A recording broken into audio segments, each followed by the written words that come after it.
예, 성경봉도 드립니다. 6절만 우리 합독으로 읽겠습니다. 성경봉도 6절만 우리 한 절만 합독드립니다. 읽겠습니다.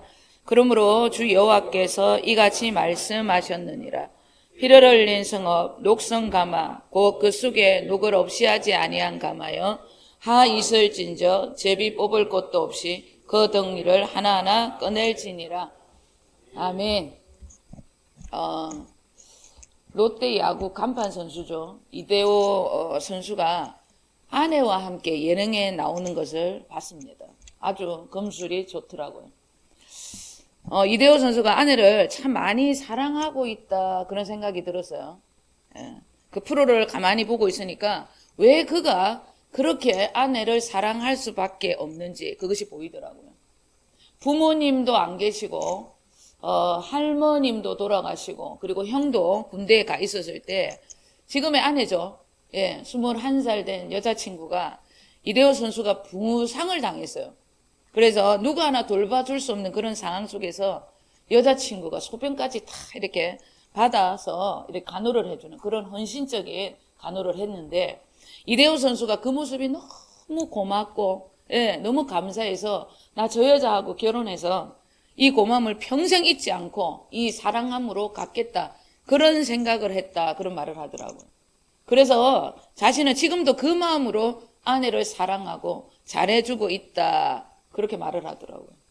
뭐 제 스타일은 아니지만 이야 참 괜찮은 남자다 그런 생각이 들었어요. 자신의 마음에 새긴 약속입니다. 이 첫 마음을 잊지 않고 행동하며 살아가는 그 모습이 아주 여러분 놀라웠어요. 우리의 신앙도 이래야 합니다. 예, 처음 마음이죠. 처음 사랑을 마음에 가지고 살아가는 것. 예수님께서 십자가에 죽으시고 부활하신 복음의 역사, 그 놀라운 사건이 나의 구원을 위한 그런 사건임을 깨닫고 너무 감사를 해서 주님 위에 살겠습니다. 나 같은 죄인 살리신 주 은혜 잊지 않고 주만 바라보겠습니다. 주님과의 이런 첫사랑, 예, 그때 주님께 약속했던 그 마음의 고백 잊지 않고 언제라도 주님의 그 사랑을 기억하면서 힘들 때나 또 슬플 때나 또 기쁠 때나 주님만을 바라는 삶, 그 사랑 보답하자 순종하면서 영혼 구원을 위해서 살아가는 삶, 이런 삶이 우리의 삶이 되어야 합니다. 그런 일은 없겠지만 만약에 이대호 선수가 다른 여자와 이렇게 사랑에 빠지는 불륜을 저질렀다, 예를 들어서 이렇게 칩시다. 이유가 뭐겠습니까? 이유는 다른 거 아닙니다. 아내를 사랑하며 살겠다는 그 처음 마음, 애틋했던 그 첫사랑을 마음에서 지워버렸기 때문이에요. 우리의 믿음, 나를 향한 예수님의 사랑, 그 애틋한 처음 사랑을 내 마음에 두지 않고 내 마음에 세상과 사람, 다른 것을 두고 살아간다. 그렇기 때문에 첫사랑에서 여러분 끊어지는 거예요. 주님을 버리고 세상과 바람이 난 불륜에 빠진 신앙인이다. 그렇게 보셔야 돼요. 첫사랑, 첫은혜, 그래서 처음 드렸던 애틋한 그 마음, 나 같은 죄인을 구원해 주시려고 당신의 물과 피를 쏟으신 그 주님, 그 주님께 갚을 수 없었던 그 사랑을 내 마음에 새기고 또 새기고 언제라도 이 마음을 간직하면서 그렇게 살지 않으면 우리의 믿음은 거기서부터 여러분 변질이 되는 거예요. 첫사랑은 어디에서부터 끊어지는데 그걸 찾아라고 그랬잖아요. 마음에서부터 시작이 되는 거예요. 우리는 물어 지킬 만한 것보다 더욱더 내 마음을 지켜내셔야 합니다. 왜냐하면 이 마음에서부터 모든 생명이 시작이 되기 때문입니다. 골로새서 1장 우리 26절 27절 함께 읽겠습니다. 이 비밀은 만세와 만대로부터 감추어졌던 것인데 이제는 그의 성도들에게 나타났고 하나님이 그들로 하여금 이 비밀의 영광이 이방인 가운데 얼마나 풍성한지를 알게 하려 하심이라. 이 비밀은 너희 안에 계신 그리스도시니 곧 영광의 소망이니라. 아멘. 우리 안에는 누구만 있어야 합니까? 복음의 비밀입니다. 영광의 소망이 되시는 우리 주 예수 그리스도, 우리 주님만 계셔야 한다는 거예요. 그래야 영광의 빛입니다. 그 복음의 생명이 우리를 통해 세상에 비춰지기 때문에 반드시 우리 안에는 주님만 계셔야 됩니다. 내 안에 주님이 아닌 세상의 것, 은과 금, 세상의 모든 탐욕이 득실거린다. 그러면 주님께서 나를 통하여 절대 일을 하실 수가 없게 되는 것입니다.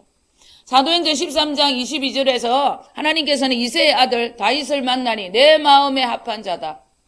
그를 통해서 내 뜻을 다 이루리라 그렇게 말씀하셨어요. 하나님께서 다윗을 보셨을 때 얼마나 기뻐했던지 얼마나 좋아했던지 내가 그를 통하여서 당신의 모든 내 뜻을 다 이루고 말 것이라고 장담을 하신 거예요. 도대체 다윗이 어떻게 살았기에 이런 장담을 하실 수밖에 없었는 것일까? 하나님께서는 다윗을 왕으로 세우시기 전에 사울에게 40년 동안 왕권을 맡깁니다. 그런데 40년 동안 사울을 이렇게 지켜봤는데 그의 마음에는 하나님이 있을 자리가 조금도 없었어요. 그래서 하나님께서 도저히 왕권을 이어갈 수가 없었기 때문에 다음 왕을 찾다가 마침내 이새의 아들들에게까지 기회가 주어집니다. 아들이 8명 있었어요. 7명. 엘리압, 아비나다, 삼마. 계속해서 그 아들을 하나님께서 기회를 줍니다. 근데 하나님께서 다 아니다. 전부 아니다. 그렇게 말씀하셔요. 근데 집에도 없었어요. 다윗은 무슨 일만 있으면 꾸준히 일을 혼자 다 하는 거예요. 인정도 받지 못했던 그를 보시자 하나님이 내가 세울 왕이다. 기름 부어라. 그렇게 말씀하십니다. 하나님께서 왜 다윗을 왕으로 세우시겠다고 그렇게 장담을 하실 수밖에 없었는가? 다윗이 하나님 앞에 너무나 완벽하고 실수가 없었기 때문에 그를 세운 것이 아닙니다. 언제라도 그의 마음에 하나님 두기를 기뻐했기 때문입니다. 실수해도 실패해도 그래도 여러분 언제라도 성공을 해도 주님 하며 자신의 마음에 이 하나님 여호와 하나님 두기를 기뻐했기 때문입니다. 언제라도 우리의 우선은 그의 우선은 하나님이셨고 그의 우선은 전부는 하나님밖에 없었다는 거예요. 저번 주에 제가 이런 말씀도 드렸습니다. 사람이 술에 취해 살면 술이 그를 삼켜버립니다. 그리고 음란에 취해 살면 음란이 그를 삼켜버리고 마는 거예요. 돈의 우상이 되어 살게 되면 돈이 그 사람을 삼켜버립니다. 내 마음, 내 모든 인생 주님께 빠져 산다. 그러면 주님께서 우리를 삼켜버리는 거예요. 그러면 우리는 주님처럼 살 수 있게 되는 것입니다. 공동 번역으로 우리의 잠언서 8장 17절 18절 우리 다 함께 읽습니다. 나를 사랑하면 내 사랑을 받고 애타게 찾으면 나를 만나리라. 부귀와 영화뿐 아니라 의인이 물려받는 고귀한 것도 나에게서 나온다. 아멘. 우리의 할 일 애타게 주님만 찾으면 된다는 거예요. 주님만 간절히 사랑하면 된다는 것입니다. 부귀와 영화, 의인이 물려받을 고귀한 모든 것들, 하나님의 모든 자녀된 권세들 주님 안에 있다는 것입니다. 다른 곳에 절대 없다는 거예요. 우리 시편 84편 10절 우리 다 함께 읽습니다. 주의 궁정에서의 한날이 다른 곳에서의 첫날보다 나은즉 악인의 장막에 사는 것보다 내 하나님의 성전 문지기로 사는 것이 좋사오니. 아멘. 그리스도 안에서 우리 주님과 살아가는 한날이 그 하루가 세상이 주는 화려하고 좋은 날, 그 첫날보다 좋은 것이다. 그렇게 말씀하고 있는 거예요. 보잘것없는 인생일지라도 내가 오늘 하루 주님 안에서 주님과 함께 하기를 소원했다면 그 인생은 성공한 인생이라는 거예요. 아무것도 아닌 것 같은 작은 순종, 누가 날 알아주지 않는 인생일지라도 문지기와 같은 그런 하찮은 일을 하는 날일지라도 주님과 함께 하기를 소원하고 간절한 마음으로 순종을 했다. 주님은 반드시 그런 분들에게 당신을 나타내십니다. 저와 여러분 반드시 하찮은 일일지라도 주님의 마음으로 주님께 순종하듯이 그렇게 하게 되면 우리 또한 다윗에게 기름을 부으셨던 우리를 찾아오셨던 그 주님을 만날 수 있다는 거 기억하시고 인내함으로 여러분 반드시 주님 앞에 간절한 마음 그 마음으로 주님께 순종하며 살아가시는 저와 여러분 되시길 주님 이름으로 축복드립니다. 자, 오늘 본문 1절 2절 표준 세번역으로 우리 읽겠습니다. 제9년 10째 달 10일에 주께서 내게 말씀하셨다. 사람아 너는 오늘 날짜 바로 오늘 날짜를 기록하여 두라. 바벨로니아 왕이 바로 오늘 예루살렘을 치기 시작하였다. 아멘. 하나님께서는 에스겔에게 네가 포로로 끌려온 지 오늘이 9년째고 그리고 오늘 10월 10일이다. 바로 오늘 이 날짜를 네가 정확하게 기록해야 한다. 그렇게 말씀하시는 거예요. 왜? 오늘 바로 내가 너를 통해서 그렇게 몇 년 동안 외쳤던 바벨론 왕이 남유다, 이 예루살렘을 멸망시키는 날이 오늘이기 때문에 이렇게 말씀하시는 거예요. 에스겔은 자기 나라가 아닌 바벨론의 포로로 끌려와가지고 바벨론에서 사역을 했던 그런 선지자였습니다. 남유다에서 사역을 한 것이 아니에요. 바벨론 이방인의 땅에서 사역을 했던 선지자였습니다. 실제 그의 예언입니다. 예, 오늘 본문이 BC 586년이에요. 오늘이 남유다가 바벨론에 의해서 여러분 멸망을 당했던 날이 오늘입니다. 오늘 본문 날. 하나님의 일은 1.1획도 땅에 떨어지는 법이 없습니다. 반드시 다 이루어집니다. 왜냐하면 인간의 말이 아니기 때문입니다. 하나님의 말씀은 지금도 살아 역사하시는 하나님의 말씀이기 때문에 절대 모든 것이 성취되고 마는 것입니다. 하나님의 말씀을 지나가는 바람 정도로 여긴 남유다 백성들, 거룩해야 할 하나님의 성전 안에 온갖 들어온 것들 전부 다 갖다 놓고 우리는 선택된 백성, 성읍이라고 그렇게 도취되어 가지고 회개의 메시지에 조금도 움직이지 않습니다. 그들이 그 결과 오늘 무서운 심판의 날이 그들에게 주어지는 거예요. 남유다는 회개의 기회를 놓친 것입니다. 하나님은 6절에 그들을 향해 녹슨 가마 곧 그 속에 녹을 없이 하지 아니한 가마여 하이설 진짜 그 속에 없이 하지 아니한 그 녹슨 것 때문에 하를 입게 된다. 그렇게 말씀하고 있는 거예요. 겉으로는 신앙의 모양을 갖춰지는지는 몰라도 그 속에는 해칠할 무덤처럼 온갖 들어온 것들이 다 들어있다는 거예요. 녹이 가득한 채로 더러운 죄가 가득했던 유다 이 백성들의 모습들, 지도자들의 모습을 비유적으로 말씀하신 그런 구절이에요. 자, 우리가 음식을 조리하기 위해서 냄비가 있습니다. 그 냄비 안을 문을 여니까 뚜껑을 여니까 냄비가 전부 다 녹이 쓸어서요. 어떻게 씁니까? 못 씁니다. 닦아야 돼요. 예. 녹을 닦는다는 것은 주님 앞에 나와서 말씀의 거울을 통해서 자신의 모습을 회개하는 것을 뜻하는 것입니다. 그리스도의 말씀이 내 마음에 비춰져서 성령을 통하여서 내 이렇게 살아가는 신앙의 의도가 무엇인지 밝히 드러날 때 진정한 회개가 여러분 회개의 역사가 나타나는 거예요. 하나님 말씀 앞에 서 있는 내 모습, 성령을 통하여서 내가 하나님을 바라보고 신앙생활을 하는 내 심령의 깊은 그 의도가 무엇인지 그것을 깨달을 때 비로소 회개의 역사가 일어나는 거예요. 회개라는 것은 내 삶의 잘못을 하나님 앞에 나와갖고 나열하면서 저 이것도 잘못했습니다. 저것도 잘못했습니다. 이런 회개는 절대 변화의 삶 여러분 주지 못합니다. 회개는 주님 앞에 말씀 앞에 자신의 더러움이 완벽하게 말씀의 빛, 성령의 빛으로 드러날 때 절정을 이루는 거예요. 베드로 사도를 통해서 주님은 우리에게 회개란 이런 것이다 말씀하셨습니다. 우리 마태복음 26장 74절 75절 읽습니다.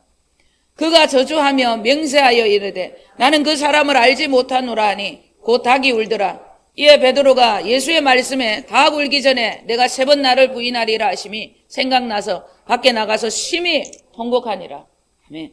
베드로 사도는 주님을 위해서 죽을 각오가 되어 있다고 큰 소리 뻥뻥 친 사도입니다. 그런데 주님은 그의 심중의 의도를 정확하게 보시고 네가 닭 울기 전에 나를 3번 부인하게 될 것이라는 그런 예언의 말씀을 하셨어요.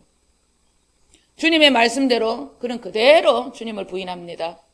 그때 주님의 말씀이 부인하는 그의 입술이 끝나자마자 닭이 울 때에 주님의 그 말씀이 그의 마음을 여러분 내리친 거예요. 그때 그가 심히 통곡함으로 해결을 한 것입니다. 나보다 나를 더 잘 아시는 주님은 내 입의 고백과 내 모든 삶에 진짜 누구를 위한 것인가? 주를 위한 것인가? 아니면 나를 위한 감춰진 어두움의 고백인지 주님은 아신다는 거예요. 나는 모르지만 주님은 다 아신다는 것입니다.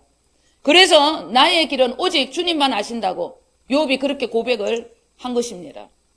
베드로 사도는 자신의 잘못된 의도, 주님을 수단 삼고 살았던 거짓된 신앙을 꿈에조차 몰랐습니다.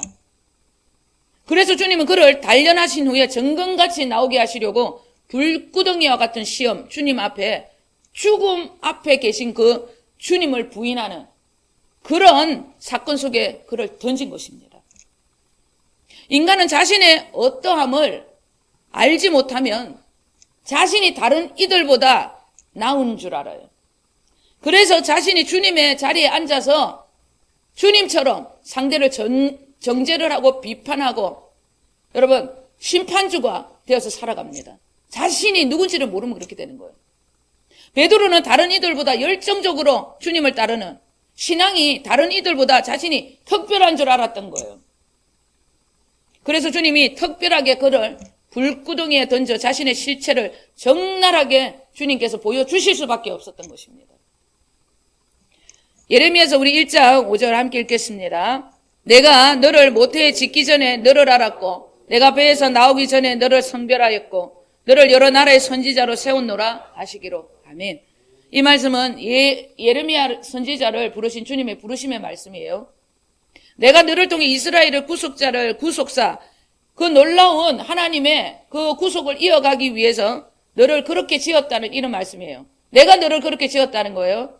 네가 특별해서 그렇게 지은 것이 아니라 너의 가문, 너의 성격, 너의 모든 배경, 너의 모든 지금까지 삶까지도 선지자로 세우기 위한 나의 뜻이었다고 그렇게 말씀하시는 거예요.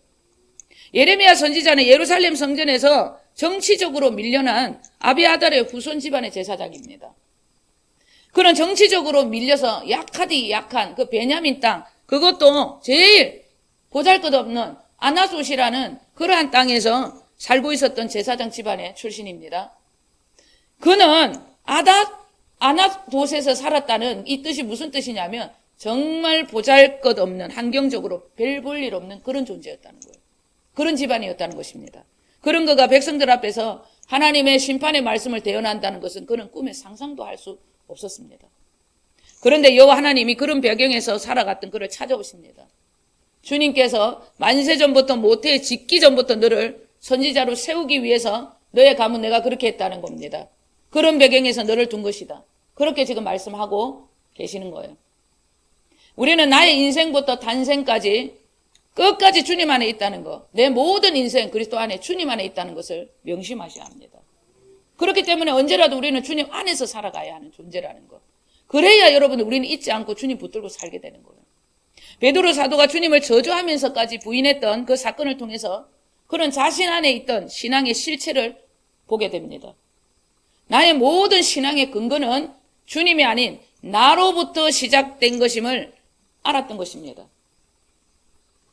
그는 진짜 그랬기 때문에 자기 자신 그 실체를 적나라하게 보았기 때문에 진정한 회개를 할 수 있었던 것입니다. 뿐만 아니라 진정한 회개의 외침, 진정한 복음을 전할 수 있는 자의 자리까지 갈 수 있었던 것입니다. 공동번역입니다. 우리 오늘 11절 함께 읽겠습니다. 솥을 숯불에 올려놓아 달구어라. 노새가 달아 속에 있는 더러운 것이 타고 녹이 다 가시게 하여라. 우리에게 성령님을 통한 핵의 강력한 역사, 성령의 불로 우리 안에 있는 녹선, 묵은 더러운 것들, 예습관들, 내 안에 있는 모든 썬뿌리, 상처들, 이러한 모든 녹들을 성령의 불로 태우지 않으면 우리는 절대 이곳을 부흥의 장소로, 오순절날에 우리가 꿈꾸는 그런 장소로 만들 수 없습니다. 역사적으로 일어난 모든 부흥의 장소에는 언제라도 회개 운동, 자신이 죄인이라는 것을 알게 되는 회개 역사가 일어난다는 거 기억하셔야 합니다. 남유다 백성들이 회개하고 돌이키라는 하나님의 음성을 철저하게 무시하고 끝내 회복의 기회를 잡지 못한 채 멸망을 당하게 되는 모습을 기록한 본문이 오늘 본문이에요. 오늘 말씀입니다. 우리의 신앙은 성령님과 말씀을 통해서 내 자신을 보게 되는 회개의 삶이다. 그렇게 여러분 이야기해도 과언이 아닙니다. 녹슨 가마와 같은 내 안에 있는 더러움들을 끊임없이 성령의 불로 태워내고 벗겨내는, 그래서 더러운 나에게는 어떤 희망도 없구나. 주님만이 나의 살 길임을 알아가는, 그래서 그리스도 안에서 떨어지지 않는 삶을 갈망하는 것, 끊임없이 내 마음에 주님 두기만을 사모하는 것, 이것이 우리의 삶이라는 것을 알게 되면 우리는 날마다 회개하는 삶 살 수밖에 없게 되는 것입니다. 진정한 회개를 아는 자라면 갈보리 십자가, 우리 주님의 죽음이 나 때문이라는 것. 나 때문에 더러운 나를 천국 보내기 위해서 주님이 십자가에 못 박혀 죽었다는 것을 알게 됩니다. 자신의 더러움을 뼛속까지 알게 된 이 베드로 사도가 전한 복음 앞에 사람들은 자신의 죄를 보게 되고, 그럼 우리는 어떻게 살아가야 하는가? 가슴을 치며 통곡합니다. 사도행전이 그렇게 말씀하고 있어요. 자, 우리 그러면 사도행전 2장 36절만 우리 한 절만 읽겠습니다. 그런즉 이스라엘 온 집은 확실히 알지니 너희가 십자가에 못 박은 이 예수를 하나님이 주와 그리스도가 되게 하셨느니라 하니라. 우리는 확실하게 복음을 알아야 한다, 그렇게 말씀하고 있는 거예요. 예, 이스라엘 온 집은 확실하게 알아라. 나 때문에, 우리 주님이 너희들 때문에 십자가에 못 박혔다는 거예요. 왜? 베드로 사도는 알았습니다. 나 때문에, 저주하면서까지 주님을 부인하는 나 때문에 주님이 십자가에 달리셨구나. 그것을 알았어요. 그래서 너희들 때문에, 나 때문에 십자가 예수님께서 돌아가셨다는 것을, 그 놀라운 복음을 그는 전할 수 있었던 것입니다. 주 달려 죽은 십자가가 나 때문이라는 것을 알지 못하면 내 안에 계신 주님이 뭐하라고 얘기하냐면, 나를 통해 당신이 그리스도 구원자라는 것을 여러분 우리는 절대 나타낼 수가 없어요. 왜 우리가 하나님의 자녀, 하나님의 성전, 주님의 교회가 되었는가? 우리를 통해서 십자가 못 박힌 그 예수님이 인류의 구원자임을 전하기 위함입니다. 다른 거 절대 없습니다. 우리는 확실하게 알아야 돼요. 주 달려 죽은 저 십자가가 나와 관계가 있다는 거예요. 나와 관계가 있을 때 내 안에 오신 그 예수님이 그리스도, 예, 나의 구원자일 뿐만 아니라 모든 인류의 구원자, 그것을 깨닫게 된다는 거예요. 이 복음을 확실하게 알아야 된다는 것입니다. 이 땅에 주님의 교회로, 여러분, 주님의 피로 교회가 세워진 까닭은 십자가 못 박힌 예수가 구원자임을 전하기 위함이지 다른 이유 절대 없습니다. 교회가 세워진 목적, 예수 피로 이 교회가 세워진 목적은 다른 거 절대 없어요. 예수 십자가 복음. 그분이 날 위해서 십자가에 죽으셨다는 것, 인류의 구원자로 오셨다는 것, 그것을 전하기 위함입니다. 이 목적을 잊고 살아가게 되면 교회는 온갖 세상에 들어온 우상들, 예, 교회 안으로 여러분 받아들이는 거예요. 그렇기 때문에 교회가 변질이 되는 거예요. 기독교 소리 듣는 거예요. 하나님의 모든, 예, 놀라운 권세 땅에 떨어지고 하나님의 권위가 바닥을 치는 것입니다. 남유다 백성들, 그들을 통해 하나님께서는 여호와 하나님만이 구원자임을 세상에 널리 전하여 했습니다. 그런데 그들은 목적을 상실합니다. 여호와 하나님만이 구원자라는 것을 전부 그 목적을 상실하고 그 하나님의 성전에 온갖 더러운 우상들을 다 갖다 놓습니다. 그러니 어떻게 합니까? 하나님이 심판하셔야죠. 이방인들까지 복음을 전해야죠. 여호와 하나님만이 구원자라는 것을 주님이 나타내셔야죠. 그러니까 어떻게 합니까? 심판과 징계. 하나님께서 그들을 멸망시킬 수밖에 없게 되는 것입니다. 회개하라고 그들을 그렇게 하나님께서 이끄신 거예요. 여러분, 심판과 징계, 하나님의 모든 채찍은 사랑입니다. 정신 못 챙기는 내 자녀들, 여러분, 죽지 않을 만큼 때려야죠. 전부 모든 것을 애 살리려면 다 뺏어야 됩니다. 정신 못 차리는 애들, 그 부모가 모든 것을 빼앗고 정신 차리라고 두들겨 패야죠. 사랑한다면. 여러분, 하나님의 마음이 이랬다는 거예요. 하나님의 성전, 거룩한 성전으로, 하나님의 백성으로 모든 이방인들에게 요 하나님만이 구원자라는 것을 알리려고 그들을 먼저 구원시켰는데, 온갖 더러운 것들을 성전에 마음에 채워서 세상 앞에 모든 구원을 다 가로막습니다. 여러분, 우리의 모습을 보셔야 합니다. 하나님의 아름다운 성전, 거룩한 성전, 주님의 교회가 되어야 된 우리들, 우리 안에 무엇이 채워져 있는지 보셔야 한다는 거예요. 주님께서 우리에게 말씀하십니다. 녹슨, 그런 가마와 같지 않는가. 내 안에 있는 모든 주님의 다른 것을 채워져 있는 모든 것 성령의 불로 다 태워져요. 말씀 앞에 내 모습이 적나라하게 비춰야 됩니다. 그래야 여러분 베드로 사도처럼 진짜 복음을 전할 수 있는 자로 세워지게 되는 것입니다. 우리 오늘부터 하나님 말씀 앞에 성령님을 통해서 나를 보게 해달라고, 베드로와 같은 회개의 삶 나에게 부어달라고 주님 앞에 갈망하셔야 합니다. 회개 없이는 절대 천국 못 갑니다. 예, 우리가 더 여러분 자범죄부터 시작해도 원죄 안에까지 들어가는 선한 것이 없다는 그 회개의 역사 속으로 들어가게 되면 더 큰 놀라운 천국을 우리를 통하여서 하나님의 그 영광의 복음을 비칠 수가 있게 되는 것입니다. 내 안에 있는 모든 녹선, 예, 더러움들, 회개함으로 깨끗해진다는 것을 여러분 아시고 오늘부터 회개함으로 더 깊이 천국 안으로 들어가시는 저와 여러분 되시길 우리 주 예수 그리스도 이름으로 간절히 축원드립니다. 기도하겠습니다.